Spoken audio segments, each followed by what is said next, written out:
अस्सलामुअलैकुम, आप देख रहे हैं समा। मैं हूं फवाज अली और मैं हूं आपके साथ शहरबानो आवान। बुलेटिन में खुशामदीद। आगाज करेंगे सबसे पहले जिक्र तहरीक इंसाफ का, जहां शाह महमूद कुरैशी और जहांगीर तरीन के इख्तलाफात खुलकर सामने आ गए।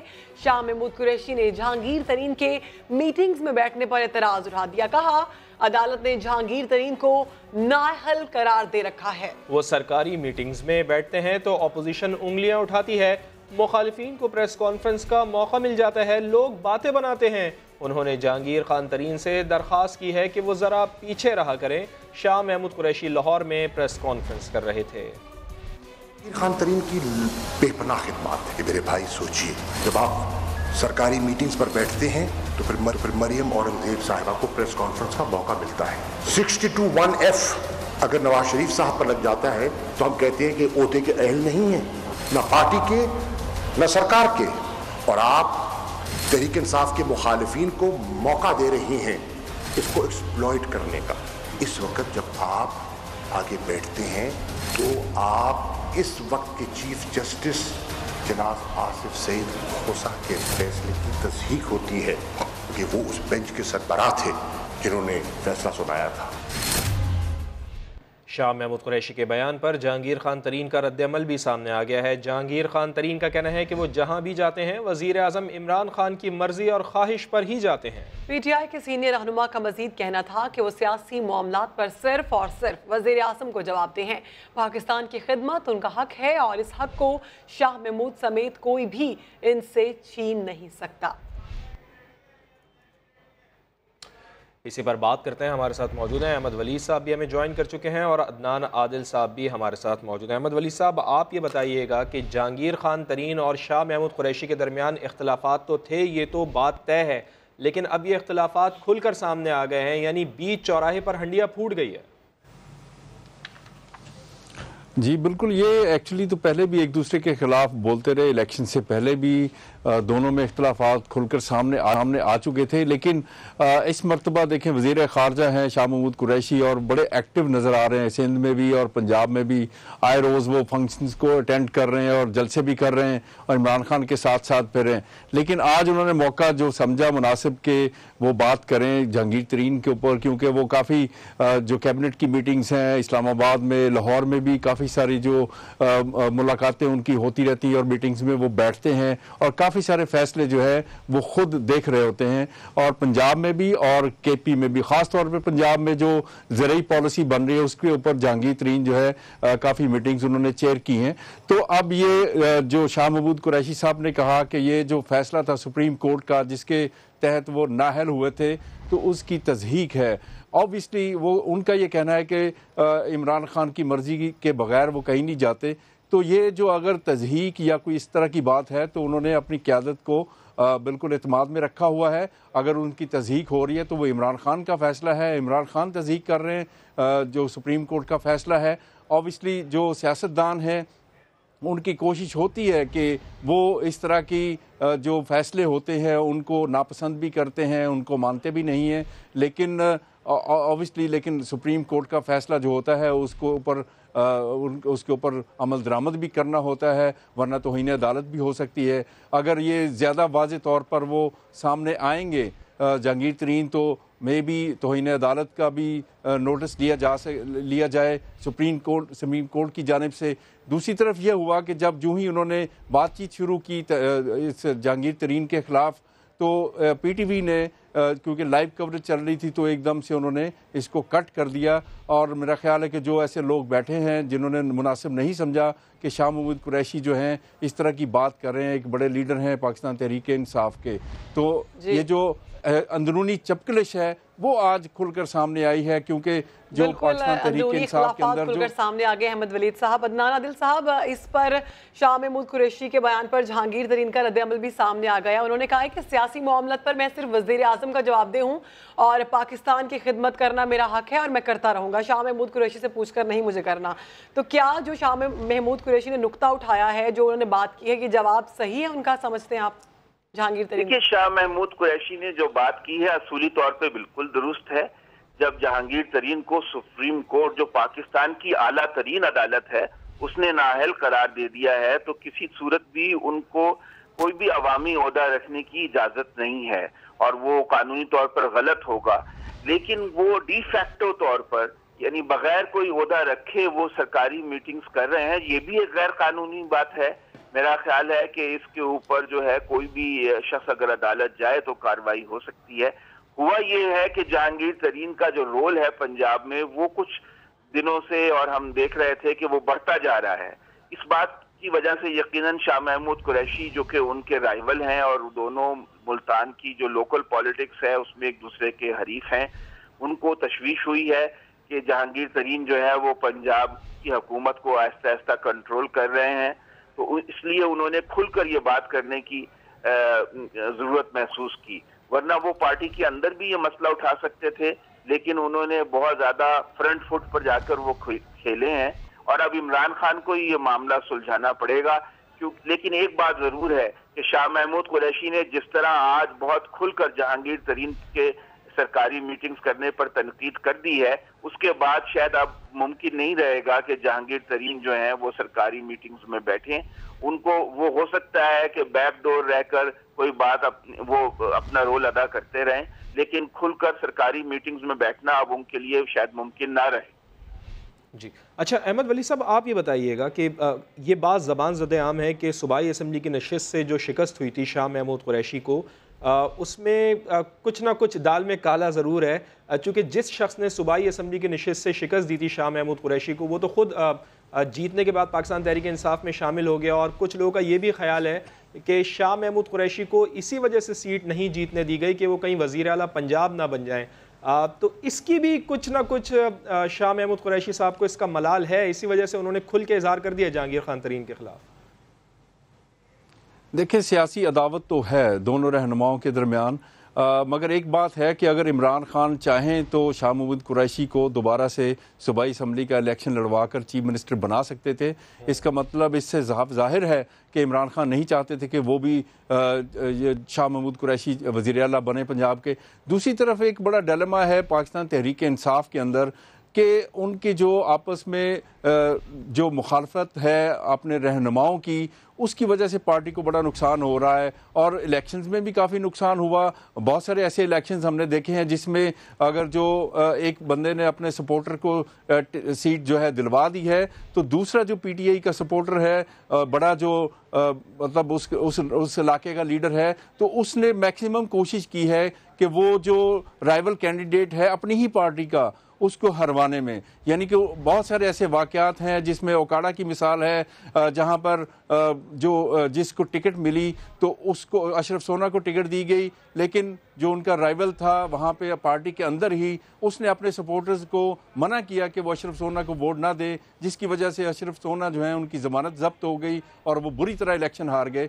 तो ये पाकिस्तान तहरीक इंसाफ में बड़ा सीरियस मसला चल रहा है। पाकिस्तान तहरीक इंसाफ की क़यादत को ये चाहिए कि इस तरह के जो मसाइल हैं जो पार्टी को नुकसान पहुंचा सकते हैं उसके ऊपर ज़रा फोकस करें, इनको रिजॉल्व करें और एक यूनिटी जो है उसको सामने लाएं। ठीक, अच्छा अदनान आदिल साहब, ये बड़ा अहम नुक्ता है जो अहमद वली साहब ने दिया है कि पार्टी को बहुत नुकसान पहुंच सकता है इन दोनों के इख्तलाफात की वजह से, चूँकि पार्टी को अभी हुकूमत में है और उसको बड़े चैलेंजेस का सामना है। तो ये दोनों तो बड़े सीनियर लीडर हैं, ये दोनों उस वक्त के लीडर हैं कि जिनकी आने की वजह से पाकिस्तान तहरीक इंसाफ को बड़ा बूस्ट मिला था। तो असल जंग क्या है अदनान आदिल साहब? क्या इमरान खान के नज़दीक रहने की ये जंग है या फिर कुछ और है? ये पंजाब की जंग है, टर्फ की लड़ाई है। जहांगीर तरीन जो है वो भी पंजाब के वजीर आला बनने के ख्वाहिशमंद थे और शाह महमूद कुरैशी भी थे। अब बदकिस्मती ये हुई कि जहांगीर तरीन जो है वो सुप्रीम कोर्ट ने उनको नाअहल करार दे दिया और ताहयात नाअहल हो गए वो। और दूसरी तरफ जो शाह महमूद कुरैशी हैं वो इलेक्शन हार गए सूबाई असम्बली का। उसमें कहा जाता है कि जहांगीर तरीन ने खुफिया तौर पे उस शख्स की मदद की जिसने शाह महमूद कुरैशी को ये इलेक्शन हराया। तो दोनों की जो लड़ाई है वो पंजाब पर कंट्रोल की लड़ाई है। अब जहांगीर तरीन तो अमली तौर पर तो वो खुद तो सामने आकर वो पंजाब के वजीर आला नहीं बन सकते, लेकिन वो ये है कि पसे पर्दा रहकर कुछ ना कुछ अपना कंट्रोल रखना पावर हासिल कर सकते हैं, जो कि उन्होंने हासिल कर भी ली है। वो मीटिंग्स चेयर कर रहे हैं और उस पर अपोजिशन ने तनकीद भी की है। तो शाह महमूद कुरैशी ने बजाय पार्टी के अंदर ये मसला उठाने के फ्रंट फुट पर जाके उनके खिलाफ अटैक किया है और मेरा ख्याल है अब ये मसला जो है वो इमरान खान को ही सुलझाना पड़ेगा, वरना पार्टी में तो इख्तलाफात तो हर पार्टी में होते हैं। तहरीक इंसाफ में भी बहुत ज्यादा इख्तलाफात हैं, और चूंकि पंजाब में इनकी वाज़ेह अक्सरियत भी नहीं है, मखलूत हुकूमत है, अगर ये इख्तलाफात इसी तरह रहे तो इनकी हुकूमत के लिए भी खतरे का बाइस। बिल्कुल ठीक है, और इमरान खान साहब को इसका नोटिस लेना चाहिए, इस मामले को सुलझाना चाहिए। बहुत शुक्रिया आपका अदनान आदिल साहब। अहमद वली साहब आपका भी। आगे बढ़े, आपको बताएं वज़ीर इत्तलात फवाद चौधरी का बड़ा बयान सामने आ गया। कहते हैं सुप्रीम कोर्ट परवेज मुशर्रफ को नवाज शरीफ के तर्ज पर रिलीफ दे, बीमारी में रिलीफ की मिसाल नवाज शरीफ की सूरत में मौजूद है। फवाद चौधरी को आसिफ अली जरदारी का मुस्तकबिल में जेल में जाना भी नजर आ गया। कहा अपोजिशन ने ताउन किया तो फौजी अदालतों की मुद्दत में तौसी हो जाएगी। मुशर्रफ साहब जो है उनको ज़ाहिर है अदालत में पेश होना चाहिए, लेकिन अगर वो बहुत बीमार है, जो अपरेंटली लग रहा है बहुत बीमार है, तो फिर सुप्रीम कोर्ट ने अभी नवाज शरीफ साहब को बेल दी है, तो उसके ऊपर भी मुशर्रफ साहब के ऊपर भी इस तरह ही गौर करना चाहिए। अब तो ये प्रेसिडेंट है कि अगर आप बहुत बीमार हैं तो आपको रिलीफ दिया जाता है। पॉलिटिकल पार्टीज थी, उन्होंने इकट्ठा होकर ये फैसला किया था मिलिट्री कोर्ट्स बनाने का। हम तो ये समझते हैं कि इसमें इजाफे की ज़रूरत है इनकी मुद्दत में। ये अपोजिशन के ताउन के बगैर मुमकिन नहीं है। अगर कंसेंसस हुआ तो ये मिलिट्री कोर्ट्स हैं, ये आगे आएंगे। जो मुकदमात हैं ये हमारे बनाए हुए नहीं हैं, ये सारे नवाज शरीफ साहब के दौर में शुरू हुए थे। तो बड़ी अच्छी इन्वेस्टिगेशन की है PMLN ने इसमें। हमें उम्मीद तो यही है कि PMLN मुकदमात को आगे बढ़ाने के लिए हमायत करेगी नैब की, क्योंकि शुरू जो उन्होंने किया था। उम्मीद है कि जरदारी साहब जो हैं वो भी नवाज शरीफ साहब की तरह, जिस तरह से वो जेल में आ जा रहे हैं, जरदारी साहब का भी फ्यूचर तो यही लगता है। भुट्टो इनकम सपोर्ट प्रोग्राम का जो नाम है उसकी तब्दीली जो है वो उस तरह से नहीं है।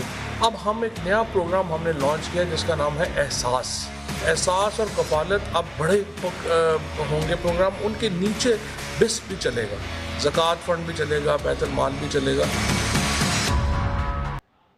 साबिक सदर परवेज मुशर्रफ 2 मई को पेश ना हुए तो तमाम हुकूक से हाथ धो बैठेंगे।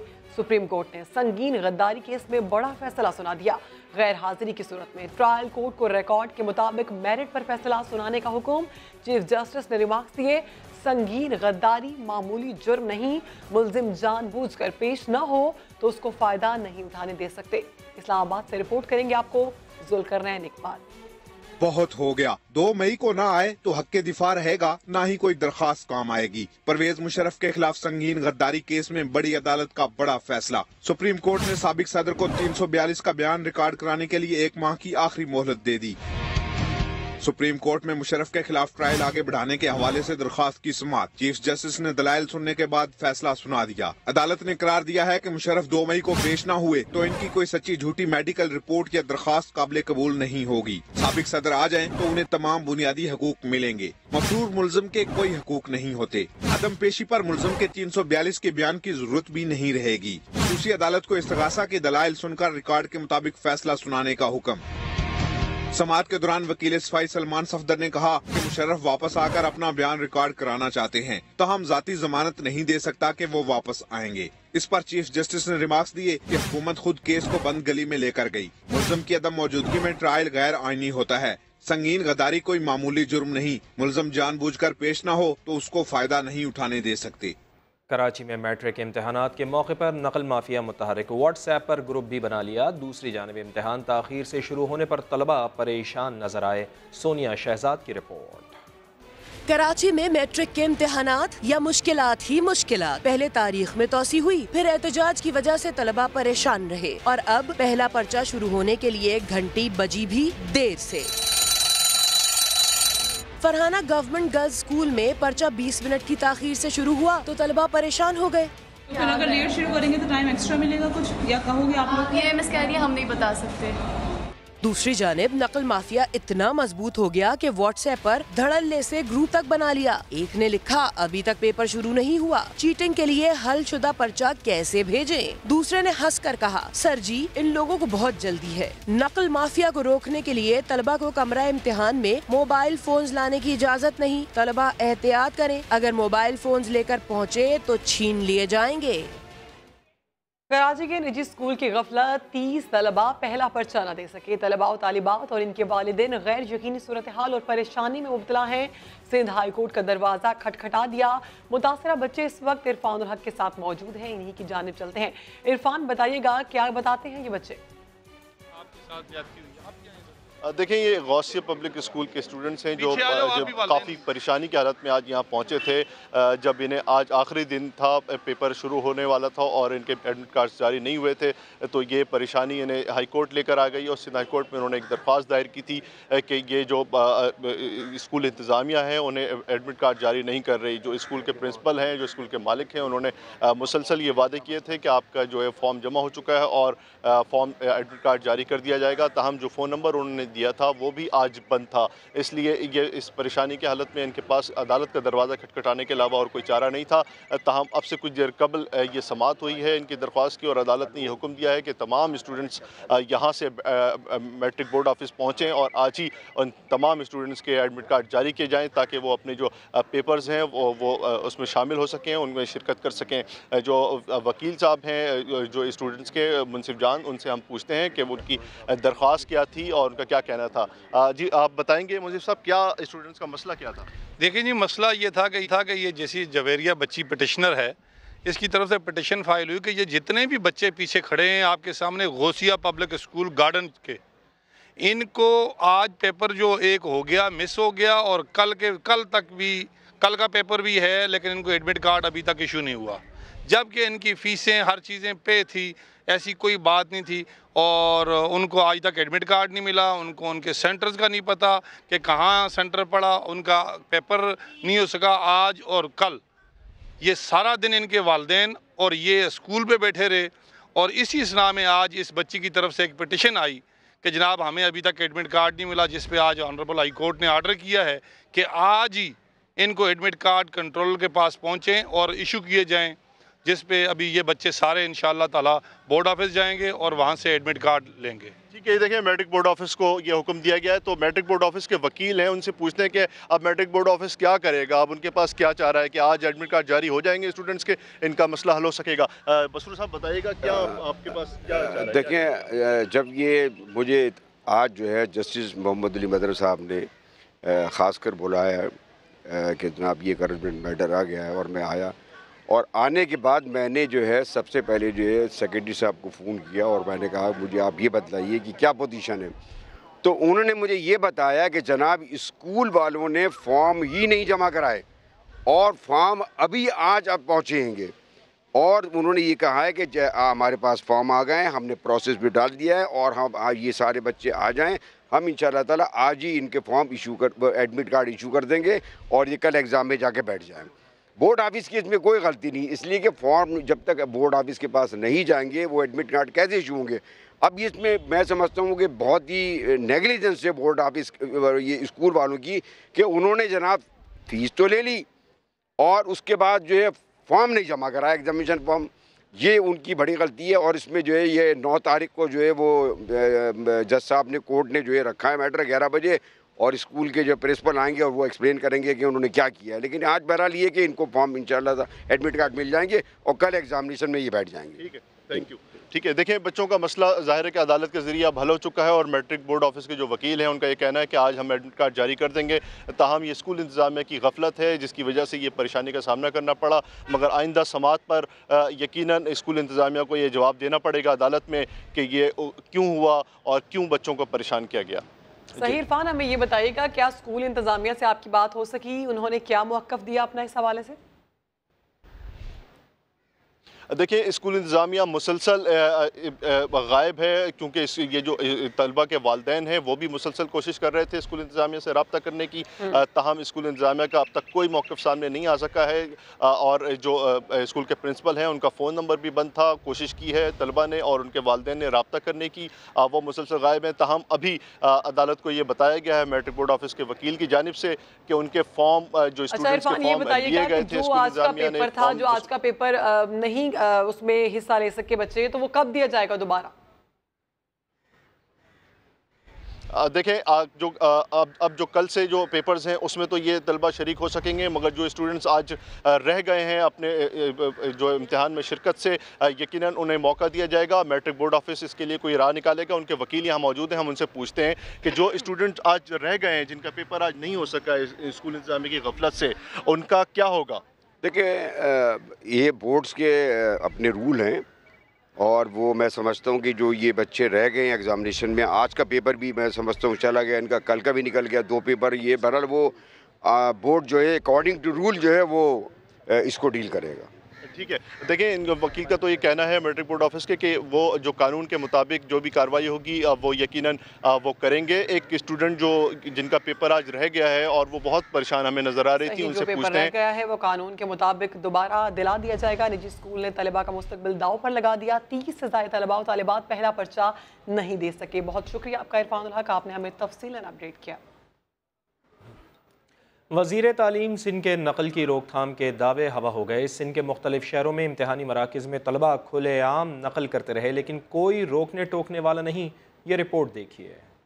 वही हुआ जो पहले होता आया। अंदरून सिंध इम्तिहानात का अपना ही रंग है। सक्खर और घोटकी में 9वीं जमात का इंग्लिश का पेपर वक्त से पहले ही आउट हो गया। जैकबाबाद में नकल माफिया को कोई रोकने वाला था न कोई टोकने वाला। दरवाजों पर तो पुलिस तैनात, लेकिन नकल कराने वाले दीवारें फलांग फलांग कर सेंटर्स में सवालात के जवाबात पहुंचाते रहे। हैदराबाद में पाबंदी के बावजूद इम्तिहानात के दौरान तालिब इल्म मोबाइल फोन इस्तेमाल करते रहे। दादू में तो नकल माफिया ने सोशल मीडिया का सहारा लिया। चीटिंग के लिए अलग से व्हाट्सएप ग्रुप बना लिया, जहां तमाम सवालों के जवाबात बआसानी दस्तयाब थे। ठट्ठा में स्कूल की खिड़की के बाहर नकल माफिया ने डेरा जमाए रखा। सवालात के जवाबात ढूंढ ढूंढ कर तलबा को देते रहे। शिकारपुर में लड़के एक हाथ में मोबाइल थामे दूसरे हाथ से जवाबात लिखने में मगन रहे।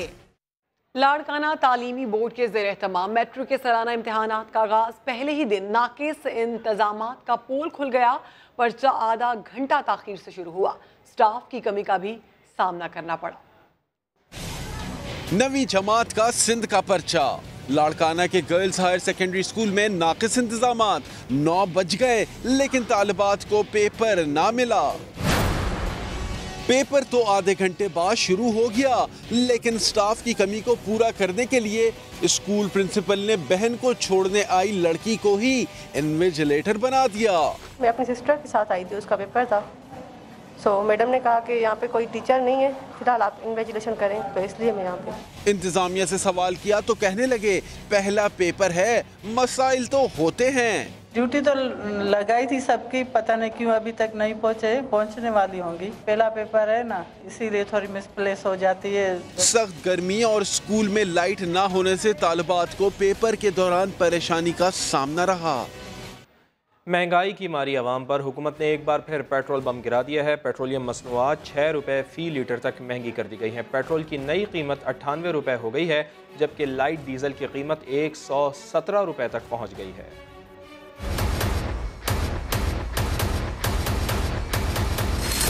जिसका डर था वही पेट्रोल बम गिरा दिया गया। आना जाना अब मजीद महंगा पड़ेगा। पेट्रोल 6 रुपए लीटर महंगा हो गया। कीमत 98 रुपए 89 पैसे हो गई। 6 रुपए बढ़ने के बाद हाई स्पीड डीजल की नई कीमत 117 रुपए 43 पैसे फी लीटर हो गई। लाइट डीजल और मिट्टी का तेल 3 रुपए फी लीटर महंगा हुआ। नई कीमत 89 रुपए 31 पैसे फी लीटर है। कीमतें बढ़ने पर आवाम हुकूमत से नाराज है। आवाम रुल गए, जो महंगाई बढ़ रही है, बहुत महंगाई है। पेट्रोल 1 रुपए सस्ता करते 10 रुपए महंगा करते। गरीबों के ऊपर थोड़ी तवज्जो दे, उनसे रोटी ना छीन ले। ये तो वज़ीर आज़म साहब ने बता दिया कि एक बार हमको मुश्किल से गुजरना पड़ेगा। इनका नारा था कि गुर्बत खत्म करेंगे, लेकिन जब इक़्तिदार में आए तो ऐसा लग रहा है जैसे ये गरीब को खत्म करना चाह रहे हैं, गुर्बत को नहीं। ओगरा ने पेट्रोलियम मसनूआत की कीमतें 11 रुपए 91 पैसे तक बढ़ाने की तजवीज़ दी थी। हुकूमत ने 6 रुपए तक का इजाफा किया है। पेट्रोल मसनूआत की कीमतें बढ़ी तो फैसलाबाद में रिक्शा ड्राइवर्स ने भी किराए बढ़ा दिए। तलबा का जामिया तक पहुंचना दुश्वार हो गया। किरायों में मनमाने इजाफे ने तलबा का बजट बिगाड़ दिया है। शाहीन शहजादी रिपोर्ट करेंगे। पेट्रोल की कीमतों में चिंगारी, फैसलाबादी तुलबा की जेब पर हुई भारी।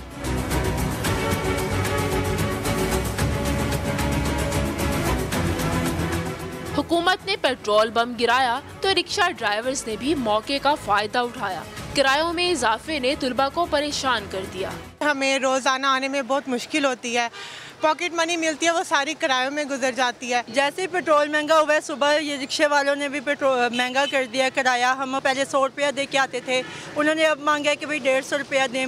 रिक्शा ड्राइवर्स का वही पुराना राग। पेट्रोल महंगा मिलता है, हमने किराया इसलिए बढ़ाना होता है। सवारी यही कहती है कि हमने पेट्रोल महंगा किया है। रिक्शा हो या टैक्सी, वैन हो या बस, फी स्टॉप 10 से 15 रुपए किराए बढ़ा दिए गए।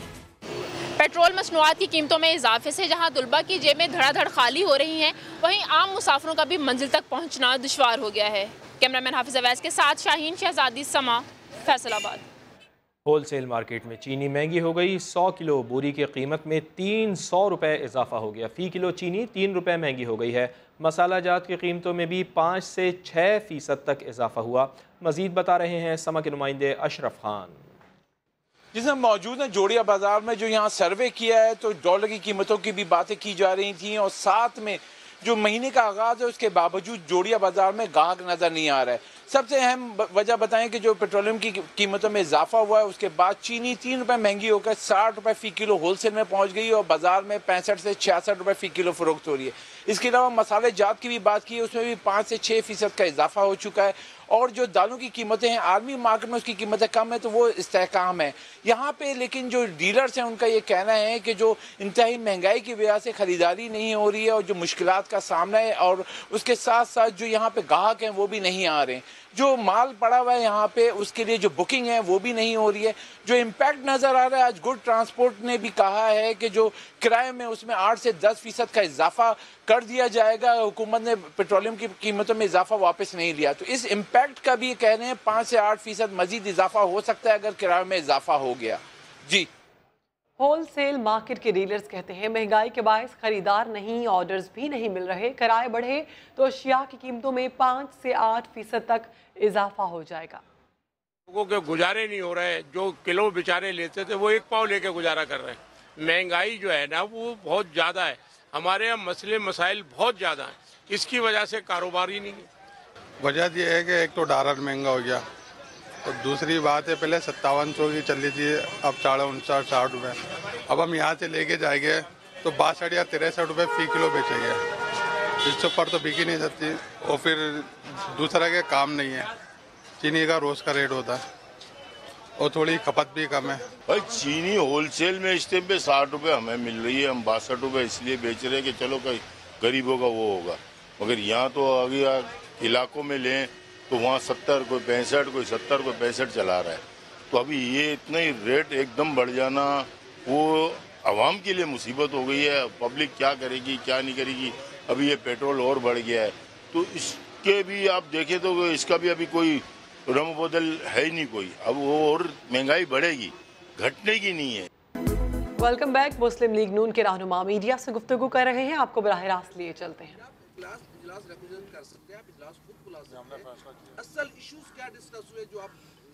अगर हुकूमत नहीं बुलाती, क्योंकि बदकिस्मती से कौमी असम्बली के स्पीकर पर दबाव है वज़ीर आज़म का, हुकूमत का, वो इजलास चला नहीं सकते। आज तक 8 महीने में कोई डिबेट कौमी असम्बली में नहीं हो सकी, क्योंकि स्पीकर साहब ये कहते हैं कि मुझ पर बड़ा दबाव है। जो बात उनसे करें उनका जवाब होता है जी मुझ पर बड़ा दबाव है, मुझसे बात मत करें। तो अगर दबाव है, असम्बली का इजलास नहीं चलता, हम प्रोपोजिशन कर लेंगे, हम कर देंगे। वज़ीर-ए-आज़म की तरफ से है जी, इब्राहिम साहब खलाई मखलूक की तरफ से है, वज़ीर-ए-आज़म की तरफ से। इसका सवाल तो स्पीकर साहब ही देंगे। फिर उनका जवाब होता है कि ना मैं प्रोडक्शन ऑर्डर जारी कर सकता हूँ, ना मैं डिबेट करा सकता हूँ, कोई एडजर्नमेंट मोशन आज तक नहीं हुआ, कोई अवाम की बात सामने नहीं आई। वो कहते हैं जी बड़ा दबाव है मेरे ऊपर। जहांगीर तरीन के हुकूमती इजलास में शिरकत के हवाले से आज वज़ीर खारजा शाह महमूद जो है वो बोल पड़े, इस पर क्या कहना? वज़ीर खारजा बोल पड़े तो मैं क्या कहूँगा? जब घर के अंदर ही आग लगी हुई है, बाहर के बेनज़ीर इनकम सपोर्ट प्रोग्राम आपने भी, आपकी गवर्नमेंट में तब्दील होने की बातें हुई थी, अब जो हुकूमत है ये वाली ये भी तब्दील करना चाहती है, क्या आप इसकी मुखालफत करेंगे या हमायत करेंगे? ये तब्दीली सिर्फ एक कानून के जरिए हो सकती है। कानून लेकर आए हुकूमत, बताए कि क्या जरूरत है, उस पर फिर डिबेट होगी, वही असेंबली में फैसला होगा। अच्छा बासी साहब ये बताइएगा कि आप कर लें। साहब, आपने कहा कि हुकूमत दिवालिया हो चुकी है, मईशत जो है वो दिवालिया हो चुकी है, महंगाई का तूफान है। आप लोग ये भी कहते हैं कि किराए के वोटों पर ये हुकूमत कायम है, तो आप कितना इस हुकूमत को मौका मजीद देंगे? जब मुल्क मुकम्मल तौर पर तबाह हो जाएगा, आप मिलकर क्या हिकमत अमली तय करते हैं? कितना अर्सा देखते हैं? देखिए, मैं नहीं कह रहा, आप भी यही बात कह रहे हैं। इस मुल्क का बच्चा कह रहा है। मैं नहीं कहता, आप किसी से पूछ लें, ये सारे अफराद खड़े पूछ लें इनसे कि मईशत दिवालिया हो चुकी है, महंगाई का आलम देख लें, कारोबार का आलम देख लें, नौकरियों की हालत देख लें। ये ढकी छुपी बात नहीं है। हम 5 साल देने को तैयार हैं हुकूमत को, लेकिन क्या मुतहम्मल हो सकता है मुल्क 5 सालों का? असल सवाल ये है। मेरा नहीं ख्याल कि इस तरह जो हालात हैं, जो आज हालात हैं मुल्क के, हम चंद महीने भी और गुजार सकते हैं। अच्छा, एक सेकंड, आर्मी चीफ की एक्सटेंशन के हवाले से भी खबरें आ रही हैं, क्योंकि 8 माह रह गए हैं। मियां नवाज शरीफ ने इन्हें सिलेक्ट किया था। अब आप समझते हैं अगर 1 साल की एक्सटेंशन की बात चली तो अपोजिशन रजामंद होगी, आपकी जाती रहेगी? आर्मी चीफ की टर्म 3 साल की होती है, मैंने आइन में यही पढ़ा है। मुस्लिम लीग नून के रहनुमा मीडिया से गुफ्तगू कर रहे थे। शाहिद हकान अब्बासी का कहना था हुकूमत ने कौमी असम्बली को मफलूज कर दिया है, हुकूमत कौमी असम्बली का इजलास फौरी बुलाए। एक ब्रेक के बाद दोबारा हाजिर होंगे हेडलाइंस के साथ। आप देखते रहिए समा।